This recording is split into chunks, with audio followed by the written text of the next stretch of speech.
আসসালামু আলাইকুম, সবাই কেমন আছেন? আজকে সকাল সকাল বাজার করতে চলে যাচ্ছি। ঘুম থেকে উঠেই ফ্রেশ হয়ে বাজার করতে চলে যাচ্ছি। মাকে বললাম যে আমি টাটকা সবজি নিয়ে আসি। মা আর কিছু বলল না, মা আমার কথাটা খেয়াল করেনি। নিচে নেমেই দেখি আমার শ্বশুর বাবা বাজার নিয়ে আসতেছে। তো বাবা বলতেছে যাওয়া লাগবে না, আমি কিনছি টুকটাক বাজার। তো বাসায় আসি, মা বলল আমার বলতে মনে ছিল না। তারপরে আইসাই খাসির ভুঁড়িগুলো আর কি ভিজাইলাম। ভিজানোর পরে আপা এদিক দিয়ে পেঁপে আলুটা মানে করে নিছে, কাইটা নিছে, আর মুগ ডালটা ভাইজা নিছে সবজি রান্না করার জন্য। তারপরে আমি রুহাকে ডাক দিতে আসছি। মেয়েটা সকালবেলা প্রত্যেকটা বাচ্চাকে ডাইকা তুললে কেমন আদর আদর লাগে। তারপর ওকে বলতেছি উঠো তাড়াতাড়ি, সবাই একসাথে খাবো, আমরা সবাই একসাথেই খাই। তারপর রুহা উঠলো, এটা ফ্রেশ হইলো। সকালে হচ্ছে কি ফ্রিজে একটু মুড়ি ঘন্ট ছিল, ওইটাই গরম করে নিলাম। গরম করে তারপর রুটি দিয়ে খাবো, আর সবাই ভাত দিয়ে খাইছে। অনেক মজা হয় এভাবে মুড়িঘণ্ট রান্না করলে। মুরগির গিলা কলিজা দিয়ে রান্না করছি। এটাকে আমাদের মানিকগঞ্জের মানুষ মুড়িঘণ্টই বলে, আবার মাছের মাথা দিয়ে যেটা রান্না করে ওটাকেও মুড়িঘণ্ট বলে। তারপরে এই যে আমার শাশুড়ি মা রান্না করে নিতেছে, চুলায় কষায় নিতেছে।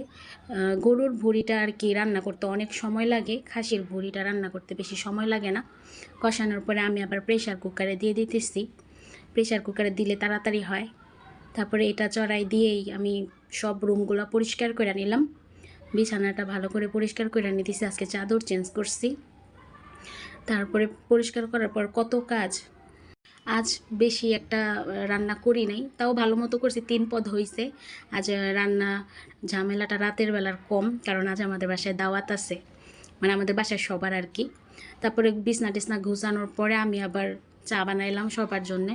সকালে নাস্তা কইরা ওদিক দিয়ে রান্না চড়াই দিয়ে আর কারেন্টের চুলায় চা দিয়ে আমি বিছনাগুলো ঘুষাই নিছি। তারপরে চা খাই আবার রান্না করতে যাব। তারপরে এখানে আবার সবজি ভাজি করে নিলাম, পটল দিয়ে আলু দিয়ে আর কি ঝিঙ্গা ঝিঙ্গা দিয়ে আমি একটা সবজি রান্না করে নিলাম। আর হচ্ছে পটল দিয়ে আলু দিয়ে মাছ দিয়ে রান্না করব। আমার শ্বশুর খাসির বট খায় না, আবার রুহা যদি না খাইতে চায়, রুহা গরুরটা খায়, যদি আবার খাসির কথা শুনে বলে না খাবো না। বাচ্চা পোলাপানের মর্জির কথা তো আর বলা যায় না। তারপর আমি আবার এই তরকারিটা ভালো করে কষাই নিতেছি। পটল আলুর তরকারিটা আমার কাছে বেশি একটা ভালো লাগে না, কিন্তু পটল ভাইজা নিয়ে রান্না করলে খুবই ভালো লাগে। দুপুরে রান্নাবাড়ি শেষ করে খাওয়া দাওয়া করলাম। তারপরে সন্ধ্যার নাস্তা খেলাম, চা বিস্কুট। খাওয়ার পর আপনার ভাই আসলো। ভাই আসার পরে যে আমরা সবাই রেডি হয়ে দাওয়াত খাইতে যাইতেছি।